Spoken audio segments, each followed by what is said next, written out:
Hi మామ, welcome to our channel Pullampeta Bullodu. ఇంత అందమైన లొకేషన్ ఎక్కడుంది అనుకుంటున్నారా? అదే అండి, మన హైదరాబాద్లో రామోజీ ఫిలిం సిటీలో ఒక చెట్టు కింద ఒక పెద్ద ఆయన ఏదో బాధతో కూర్చొని దిగులు పడుతూ ఉన్నాడు. అలాగే ఒక రిచ్ పర్సన్ కాలు మీద కాలేసుకొని తన బిజినెస్ గురించి ఏదో ఆలోచిస్తూ ఆనందిస్తున్నాడు. తర్వాత తొండని ఎలా తయారు చేశారో చూడండి, ఎంత అందంగా ఒకటి ఏదో తన ఆహారం కోసం ఎదురు చూస్తూ ఉన్నట్లు తయారు చేశారు. నెక్స్ట్ వచ్చేసి చార్లీ చాప్లిన్. అతను ఎవరు అనుకున్నారో వరల్డ్ వైడ్ అప్పట్లోనే బెస్ట్ కమెడియన్. తర్వాత వచ్చేసి మన ప్రాచీన కాలంలో నాగరికతని తెలుపుతూ గోడ మీద రాశారు. అలాగే పూర్వకాలంలో తోలుబొమ్మల ఆటలు ఆడించేవారు.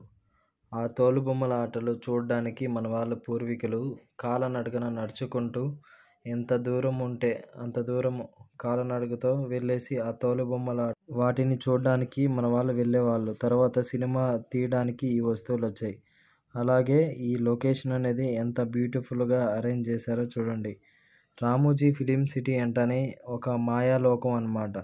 మనం చైనాలో ఉన్నట్టు కానీ, తర్వాత మనం ఫారెన్లో ఉన్నట్టు కానీ, మన దగ్గర ఈఫిల్ టవర్ ఉన్నట్లు కానీ ప్రతి ఒక్కటి మన రామోజీ ఫిలిం సిటీలో అణువణువున అన్నీ అరేంజ్ చేశారనమాట. అప్పుడు కాలంలో ఉన్న కార్ చూడండి ఎంత అందంగా ఉందో.